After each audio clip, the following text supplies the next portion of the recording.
Friends, उम्मीद है कि आप सब खैरियत से होंगे। संडे टेस्ट जो है हमारा नेक्स्ट, उसमें जो है ये नर्वस कोऑर्डिनेशन और केमिकल कोऑर्डिनेशन, ये एक ही चैप्टर है, ठीक है। सो इसके कंट्रोल एंड कोऑर्डिनेशन के नाम से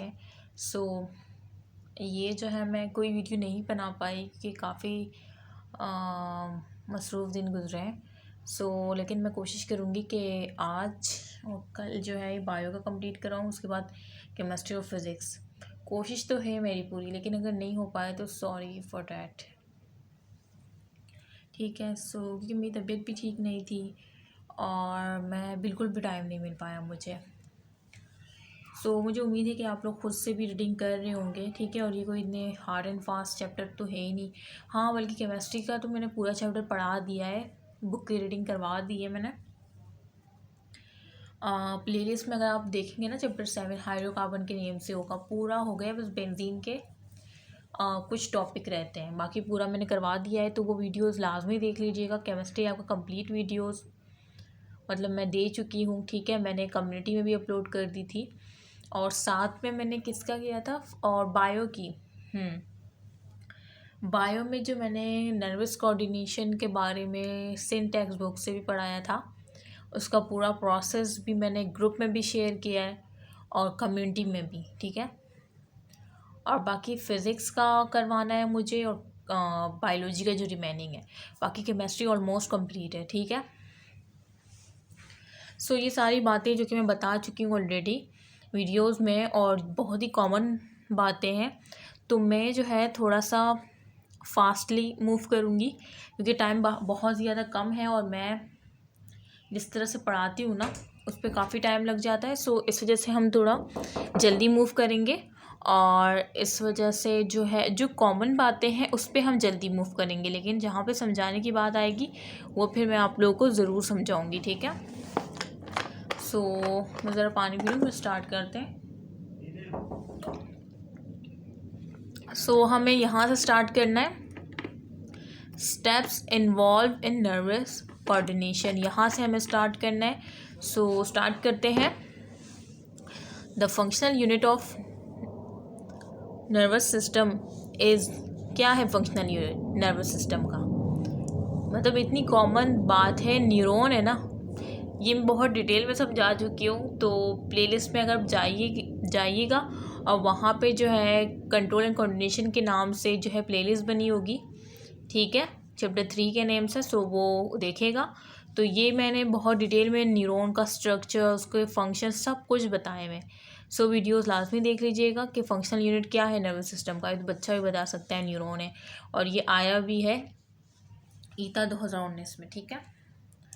और बाकी नेक्स्ट क्या है, nervous coordination comprises of unit called neurons, और ये वही बात दोबारा से रिपीट की गई है। द फंक्शन ऑफ, मैंने जैसा आपको बताया, थोड़ा सा हम फास्टली मूव करेंगे। जल्दी जल्दी चीज़ों को नोट डाउन कीजिएगा, मतलब मेमोराइज़ कीजिएगा। The function of neurons is detection, integration and command. Actually मुझे जो है थोड़ा सा नज़ला हो रहा है, तो मुझे सही से बोला भी नहीं जा रहा, लेकिन मुझे जो है एक फ़िक्र थी कि नहीं वीडियो अपलोड करनी है। टेस्ट कैसे देंगे आप लोग?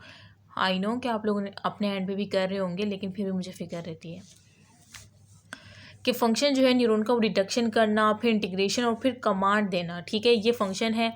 अच्छा, पार्ट्स, एक्चुअली मैं मोबाइल की स्क्रीन से देख रही हूँ, तो मुझे पता नहीं, मुझे अंधेरा लग रहा है इस कमरे में। Parts the receive stimuli from internal and external. ये जो स्लैश होता है ना, इसका मतलब और मीन, यानी इंटरनल से या एक्सटर्नल से, और बॉडी इज़ कॉल्ड रिसेप्टर, यानी वो पार्ट जो कि रिसीव करते हैं स्टिमुलाई में कोई भी चेंज, ठीक है। स्टिमुलाई की मीन होती है कोई भी चेंज जो आपको महसूस हो, उसे स्टिमुलाई कहा जाता है। कि अगर इंटरनली आपको महसूस हो या एक्सटर्नली महसूस हो, तो वो उस चीज़ को कौन डिटेक्ट करता है? तो वो रिसेप्टर लगे होते हैं हमारी बॉडी में, ये ट्रांसड्यूसर भी कहते हैं, ठीक है। उसको वो डिटेक्ट करते हैं। रिसेप्टर या ट्रांसड्यूसर का काम है कि स्टिमुलाई को डिटेक्ट करना, ठीक है। रिसेप्टर में भी कंप्लीट ऑर्गन और सेल और जस्ट न्यूरॉन इन एंडिंग। ये कह रहे हैं रिसेप्टर जो है, अब आप रिसेप्टर क्या होंगे, रिसेप्टर कंप्लीट ऑर्गन भी हो सकते हैं, मतलब एक कंप्लीट ऑर्गन भी रिसेप्टर का काम कर सकता है, और सेल भी, और जस्ट न्यूरॉन की जो एंडिंग होती है ना वो भी कर सकते हैं।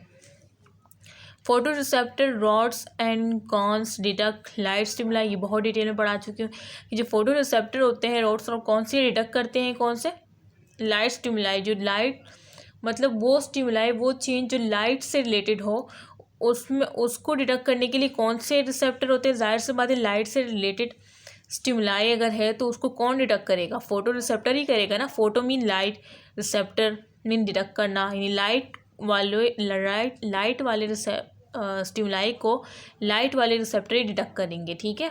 फोटो रिसेप्टर का काम है कि वो लाइट स्टिमुलाई को डिटेक्ट करे। और फोटो रिसेप्टर कौन कौन से होते हैं, रॉड्स एंड कॉन्स होते हैं, ठीक है। शायद मैं एक दफ़ा पढ़ा भी चुकी हूँ फेडरल में, शायद वीडियो नहीं बनाई होगी, किसी और को ऐसे ही बनाया होगा। कीमो रिसेप्टर जो होते हैं जो केमिकल को डिटेक्ट करते हैं, इसके नेम से ही वाजे हो रहा है। और वो कौन कौन से होते हैं, ऑल्फैक्शन, गस्टेशन और osmo receptors, detect ions and molecules, ये क्या है, केमिकल्स है ना। सो इसको डिटेक्ट करने के लिए कीमो रिसेप्टर होते हैं। और ये बात पता होनी चाहिए कि कीमो रिसेप्टर में कौन से रिसेप्टर आ जाते हैं, ये ऑल्फैक्शन, गस्टेशन, ऑस्मो रिसेप्टर, ये जो है आपको मस्ट पता होना चाहिए कि कीमो रिसेप्टर कौन से हैं और फोटो रिसेप्टर कौन से हैं। फोटो रिसेप्टर रोड एंड कौन से हैं, ठीक है। Receptor that detect change in pressure, वो रिसेप्टर जो कि डिटेक्ट करते हैं किसको, चेंज, किस प्रेशर, पोजीशन किसी या एक्सेलरेशन, हैरिंग यानी सुनना या इक्विलिब्रियम, ठीक है। तो ये होते हैं मैकेनो रिसेप्टर। मैकेनो रिसेप्टर जो है ये इन सारी नेम से ही जाहिर है, ठीक है, कि ये इन सारी चीज़ों को डिटेक्ट करता है। रिसेप्टर विच डिटेक्ट टेम्परेचर, जो टेम्परेचर को डिटेक्ट करता है वो क्या होता है, थर्मो मीन टेम्परेचर, तो थर्मो रिसेप्टर। अब ये रिसेप्टर जो है ना, ये जो है पूरा एक चार्ट है। अब ये जो है कह रहे हैं कि ये जो है डिटेक्ट होते हैं फॉर एग्जांपल, और ये प्रेजेंट है, और ये रिसेप्टर है, ये 3 कॉलम्स है। फॉर एग्जांपल पेन है, अब आपको दर्द हो रहा है, ठीक है। अब ये दर्द क्या है, एक चेंज है ना, एक तब्दीली है, और इसको हम कहेंगे स्टिमुलाई, यानी ये क्या है, स्टिमुलाई है, ठीक है, चेंज है। आपकी जैसे में पेन हो रहा है, दर्द हो रहा है, मीनिंग चेंज है ना, आप पहले सही थे और अब दर्द हो रहा है, तो स्टिमुलाई कहते हैं चेंज को, एनी चेंज, कोई भी चेंज। तो ये पेन स्टिमुलाई है। अब ये पेन हो कहाँ रहा है, स्किन में, प्रेजेंट इन स्किन, मतलब ये जो है कॉलम है प्रेजेंट का, ठीक है, और स्किन में ये पेन हो रहा है। और इसको डिटेक्ट कौन कर रहा है, कौन सा रिसेप्टर, नोसी रिसेप्टर, ये बात पता होनी चाहिए, आया भी हुआ है, ठीक है, 2014 में। अच्छा, कि पेन को डिटेक्ट करने के लिए कौन सा रिसेप्टर होता है, नोसी रिसेप्टर, ये कहाँ पे होता है, स्किन में होता है, ठीक है, ये पता होना चाहिए। स्मेल भी एक क्या है, कोई अगर कोई स्मेल आती है अच्छी या बुरी, तो वो भी क्या है, चेंज है, हम सूंघते हैं, ये स्टिमुलाई है, ये जो सूंघने का काम है ये रिसेप्टर का काम है, ठीक है। और ये कहाँ पे होते हैं, नेजल एपिथीलियम, जो नेजल एपिथीलियम है ना वहाँ पे ये रिसेप्टर लगा होता है, और वो कौन सा होता है, अल्फैक्शन, ठीक है। जाहिर सी बात है स्मेल जो होती है उसमें वो स्मेल मुख्तलिफ केमिकल्स की वजह से होती है, और अल्फैक्शन क्या है, कीमो रिसेप्टर है। टेस्ट जो होता है तो वो टंग में होते हैं, जाहिर सी बात है आप टेस्ट ज़बान से ही करते हैं, तो टंग में होते हैं, और उसको गेस्टेशन के ज़रिए होती है, ठीक है। गेस्टेशन एक रिसेप्टर है और वो काम करता है रिसेप्टर के तौर पर टेस्ट करने के लिए, ठीक है। अभी गेस्टेशन भी एक कीमो रिसेप्टर है, जाहिर सी बात है जो आप टेस्ट करते हो मुख्तलिफ केमिकल्स होते हैं, ठीक है, जो टंग से आप टेस्ट करते हैं तो वहाँ पे कीमो रिसेप्टर तो होता है, लेकिन कौन सा, गेस्टेशन होता है। तो ये ज़रा मेमोराइज़ कर लीजिएगा चीज़ें, क्योंकि ये MCQs में आएंगी ना तो आप फंस जाएंगे बुरी तरह से। सो इन चीज़ों को मस्ट मेमोराइज़ करें। और इस तरह से ऑस्मोटिक प्रेशर जो है ये होता है, ऑस्मोटिक प्रेशर मतलब एक चेंज है, स्टिमुलाई है, और ये कहाँ पे, हाइपोथैलेमस में होता है। और इसको डिटेक्ट कौन करता है, ये रिसेप्टर का नाम क्या है, ऑस्मो रिसेप्टर, ये भी एक कीमो रिसेप्टर है। ऑस्मो मीन मतलब एक सोल्यूशन से है इसका ताल्लुक, केमिकल्स का ही होगा, जाहिर सी बात है। अच्छा, टच मुझसे बिल्कुल भी नहीं भूला जा रहा, मतलब मैं बोल रही हूँ, बीच में रुक रही हूँ, आप लोग भी नोट कर रहे होंगे, बहुत पता नहीं, शायद मौसम चेंज हो रहा है इस वजह से। बस टच होती है ना, तो टच जो करते हैं, अगर हमें कोई टच करता है तो हमें चेंज महसूस होता है, किसी ने हमें टच किया है या कोई आपको टच करेगा, आपको महसूस नहीं होगा। महसूस होता है ना, तो वो किस वजह से महसूस होता है, आपकी स्किन पर जो है रिसेप्टर होते हैं। कौन से? मेसनर का। ये इस तो बहुत डिटेल में पढ़ा चुकी हूँ, ये शायद सिंध की टेक्स्ट बुक से, ठीक है। मेसन कार्पोसेल्स होते हैं ये रिसेप्टर, ठीक है, आपकी स्किन पर। जिस वजह से आप कोई आपको महसूस करता है तो अचानक से उसकी तरफ देखते हैं, क्योंकि वो इतने मतलब रिसेप्टर आपके एक्टिव होते हैं। अच्छा, स्ट्रेच और प्रेशर, यानी प्रेशर या स्ट्रेच हो जाना अचानक से, ठीक है, मतलब किसी चीज़ पे अगर हम स्ट्रेच करते हैं इस तरह से, तो वो डिटेक्ट करने के लिए पैसिनियन कार्पोसेल्स होते हैं जो कि स्किन में होते हैं, सही ये। और बैरो रिसेप्टर होते हैं जो कि ब्लड वेसल्स में होते हैं। अब जैसे कि प्रेशर जो है, अगर कोई आपको धक्का देगा या आपको पकड़ेगा, तो हमारी स्किन पे जो है ना रिसेप्टर होते हैं जो कि पैसिनियस कार्पोसेल्स होते हैं, वो डिडक्शन का काम करते हैं। जबकि अगर ब्लड वेसल में, ठीक है, प्रेशर पड़े, ब्लड वेसल जो होती है ना, अगर जैसे ब्लड हाई हो जाता है, लो हो जाता है, ठीक है, हाई होता है तो मतलब उस ब्लड वेसल, वो मैंने सारी चीज़ समझाई कि हाई किस तरह से होता है, लो किस तरह से होता है, तो और वहाँ पे प्रेशर पड़ता है जिससे वो हाई चला जाता है। तो वो जो प्रेशर होता है उसको डिटेक्ट कौन सा रिसेप्टर करता है? जो ब्लड वेसल में रिसेप्टर होते हैं प्रेशर को डिटेक्ट करने के लिए या स्ट्रेच को, वो बैरो होते हैं, बैरो रिसेप्टर। जबकि स्किन में जो होते हैं वो पैसियन कार्पोसेल्स होते हैं। सो उम्मीद है कि आपको समझ आ गई होगी। और अब मैं भी थोड़ी सी लंबी सांस लूँ, क्योंकि मुझसे मज़ीद नहीं बोला जा रहा। कंटिन्यूस वो बीमारी में कोई कितना बोलेगा, लेकिन भाई मुझे तो, मैं आप लोग की बहुत ज़्यादा फिक्र है कि मैंने टेस्ट बनाऊंगी, और मैं काफ़ी हार्ड टेस्ट बनाती हूँ, क्योंकि मैं मेहनत भी तो करवाती हूँ ना, वीडियोस भी बनाती हूँ। इस हफ्ते में तो मैंने बहुत अच्छा सोचा था, लेकिन नहीं हो पाया। अच्छा, the part of the body which produce appropriate response और कॉल इफेक्टर, और वो मतलब रिसेप्टर का काम है इंडक्शन का काम, ठीक है, और इफेक्टर क्या करता है, वो जो है वो रिस्पॉन्स देता है। यानी डिटेक्ट हुआ आपको, फॉर एग्जांपल आपको किसी ने टच किया और आपके रिसेप्टर फ़ौरन उसे डिटेक्ट किया, ठीक है, स्किन पर रिसेप्टर्स लगे हुए हैं, तो क्या किया आपने, फ़ौरन उसकी तरफ देखा, ये आपका क्या है, ये आपका रिस्पॉन्स है। और ये रिस्पॉन्स किसकी बदौलत है? इफेक्टर की बदौलत है, ठीक है। सो ये बात है जो कि बहुत कॉमन थी। अब इसके बाद न्यूरॉन्स का इंशाल्लाह नेक्स्ट वीडियो में बताऊंगी। मुझसे भी फ़िलहाल लोड नहीं बोला जा रहा, नॉन स्टॉप जो है बिल्कुल। जब बुखार होता है तो आप लोग को अंदाज़ा होगा इस बात का।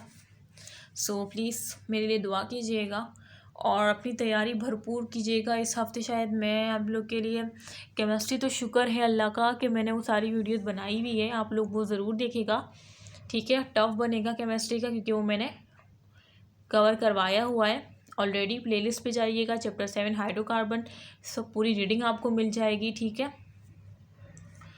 और बस बायोलॉजी की है, बायोलॉजी की भी मैंने करवाई हुई है रीडिंग, वो भी आप सर्च कीजिएगा प्लेलिस्ट में।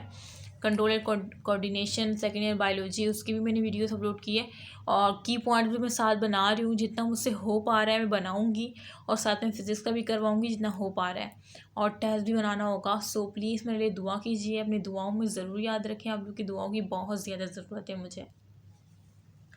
मुझे ज़िंदगी में जो है बस एक ही है कि बस मैं जो है किसी भी तरह से लोगों के काम आ सकूं, और उनके दिल से मेरे लिए दुआ निकले। जो दिल से निकलती है ना, वो अर्श तक पहुंचती है, ठीक है। और आप लोगों को पता ही होगा, मुझे और किसी चीज़ का लालच नहीं है। मैं तो बस दुआ हासिल करना चाहती हूँ आप लोग की, और अपनी दुनिया और आखिरत संवारना चाहती हूँ। और आप लोग बहुत अच्छे हैं, बहुत ज़्यादा जो है अपनी पढ़ाई के मामले में सेंसिटिव है, और ऐसे ही रहना चाहिए। मैं तो काफ़ी ज़्यादा थी, बहुत ज़्यादा थी।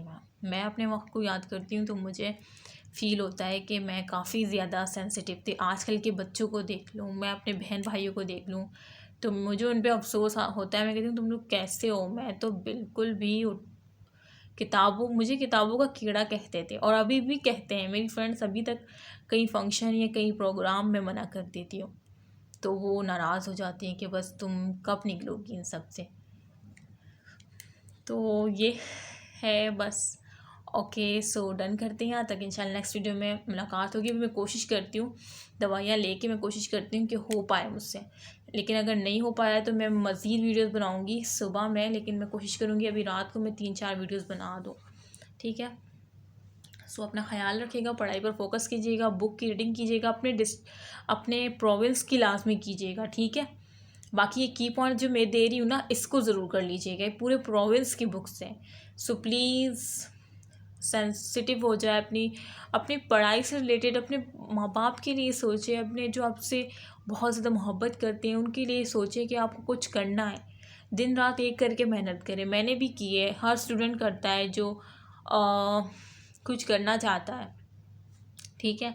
सो इसमें कोई बुराई नहीं है। दिन रात एक करके मेहनत करें, अपनी सेहत का ख्याल रखें, ठीक है। मैं तो बिल्कुल नहीं रखती थी। सो यहाँ पे एंड करते हैं। ओके, नेक्स्ट वीडियो में मुलाकात होगी। तब तक के अल्लाह हाफ़िज़, अपना ख्याल रखिएगा और मुझे अपनी दुआओं में ज़रूर याद रखिएगा। ओके, अल्लाह हाफ़िज़।